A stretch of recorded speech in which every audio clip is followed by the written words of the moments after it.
দেখেন সামান্য একটা বিষয়, ইমাম আযম আবু হানিফা রাহিমাহুল্লাহ একজন জালেম শাসকের সাথে আতাত করে হিকমতের নাম ব্যবহার করলেন না। আজকে সে ফেক হানাফি একদল লোক বের হয়েছে, আন্তর্জাতিক বিশ্বজুড়ে দাপিয়ে বেড়াচ্ছে, হানাফি হানাফি বলতে বলতে মুখে ফেনা তুলে দিচ্ছে। তোরা নিজেদের দিকে তাকায় দেখ, তোদের ইমাম কি করেছিলেন, তোরা কি করে যাচ্ছিস? তোদের ইমাম ছোট্ট একটা বিষয়ে জালেম শাসকের সাথে আতাত করে জেল থেকে শাহাদাত বরণ করে জানাজা বের হয়েছে, আর তোরা একটার পর একটা ইমান বিধ্বংসী কার্যকলাপ চোখের সামনে দেখাও, মুখে কুলো বেটে দিয়ে তামাশা দেখস। তোদের চোখের সামনে ইসলামের এক একটা বিধান কেটে গেলে শাসকেরা, তোরা নীরব দর্শক হয়ে তামাশা দেখস, মুখে হানাফি হানাফি ফেনা তোলস। তোর ইমাম কোথায়, তুই কোথায়? কথাগুলো আপনারা বলতেন না, যাদের গায়ে লাগতেছে এরা বলতে হানাফি হানাফি হানাফি হানাফি, আমি হানাফি আমি হানাফি, তমুক আহলে হাদিস। জানোয়ার, তুই কোথাকার হানাফি রে? তোর ইমাম কেমন ছিলেন, তুই কেমন হয়েছিস? শাসকের সামান্য একটা জুলুমের সাথে যে ইমাম আতাত করেন নাই, জেল থেকে জানাজা বের হয়েছে, সেই ইমামের বিশুদ্ধ অনুসারী যদি হয়ে থাকে, কুফর আর শিরকের সাথে আতাত করে শাসকদের সাথে গোলাগুলি কিভাবে করতে পারে?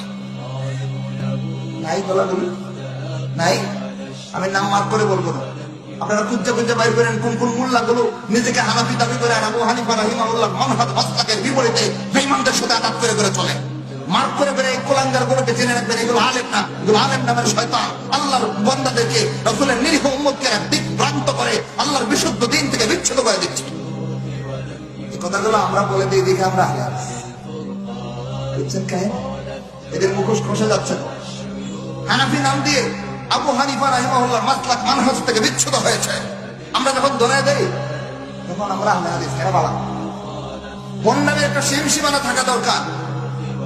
জালেম শাসকদের সাথে আতাত করার জন্য রাসূল বলেন নাই, বরং রাসূল সাল্লাল্লাহু আলাইহি ওয়াসাল্লাম আরেক হাদিসে আমাদেরকে সাবধান করেছেন, সায়াকুনু বাদি উমারা, আমার পরে এমন বেশ কিছু শাসক তোমাদের মধ্যে আসবে, ফামান দাখালা আলাইহিম ওয়া সাদ্দাকাহুম বিকাযিবিহিম ওয়া আ'আনাহুম আলা যুলমিহিম ফালাইসা মিন্নী ওয়া লাস্তু মিনহু। রাসূল বলেন আমার পরে অচিরেই তোমাদের কাছে এমন কিছু শাসক আসবে যারা জুলুম করে বেড়াবে।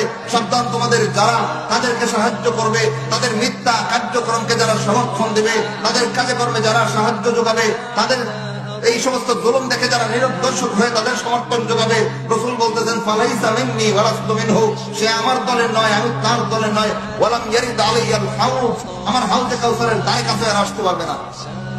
চিন্তা করেন, জালেম শাসকদের কাছে গেলে, জালেম শাসকদের সাথে আতাত করলে, জালেম শাসকদের সাথে আপোষ করলে, ঈমানের বিরুদ্ধে ইসলামের বিরুদ্ধে জালেমদের সাথে গলাগলি করলে, আল্লাহ রাসূল বলতেছেন মুল্লাগুলো শুনে না, তোদের দলের আমি না, আমার দলের তোরা না, তোরা আমার হাউজে কাউসারের ধারে কাছে আসতাম।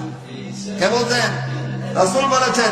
এরপরে বলেন ওয়ামান লাম ইউসাদ্দিকহুম বিকাযিবিহিম ওয়া লাম ইউইনহুম আলা যুলমিহিম, আর যে সমস্ত সত্যিকারের আলেমরা, আলে উলামায়ে হক্কানি রব্বানিরা বাতিল বেঈমান কাফের মুরতাদ নাস্তিক জালেম শাসকদের সাথে আঘাত করবে না, তাদের সাথে গোলাগুলি করবে না, দ্বীনের সঠিক কথাগুলো জাতির সামনে বলে দেবে, প্রয়োজনে জেল খাটবে, প্রয়োজনে গুলি খেয়ে শাহাদাত বরণ করবে, কিন্তু ইসলামের বিধান গোপন করবে না। রাসূল বলতেছেন এরা আমার দলের, আমি তার দলের, সে আমার কাছে হাউজে কাউসারে আসবে, আমি তাকে পানি খাওয়াই জান্নাতে নিয়ে দেব।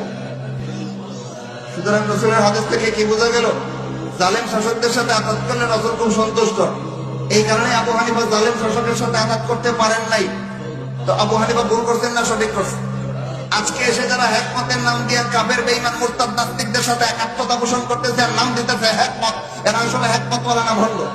ভণ্ড আল্লাহর নবীর দ্বীন থেকে বিচ্যুত হয়েছে নিজের পেট পূজা করার জন্য, অথবা হুব্বুকুম লিদ-দুনিয়া ওয়া কারাহিয়াতুকুম লিল-মাউত, হয়তো দুনিয়ার কোন লোভ লালসাকে বাঁচায় রাখার জন্য, অথবা নিজের জান প্রাণের ভয় নিজেকে বাঁচানোর জন্য, দুইটার যে কোনো একটা স্বার্থে কাফের বেঈমানদের সাথে আতাত করে যাচ্ছে এই সমাজের হাজার হাজার আলেম নামের কতগুলো ভণ্ড।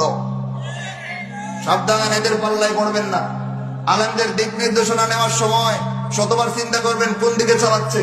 বেঈমানদের পথে টাইনে নিতেছে না বেঈমানদের থেকে আলাদা করে ঈমানের পথে আনতেছে, লক্ষ্য রেখে চলবেন।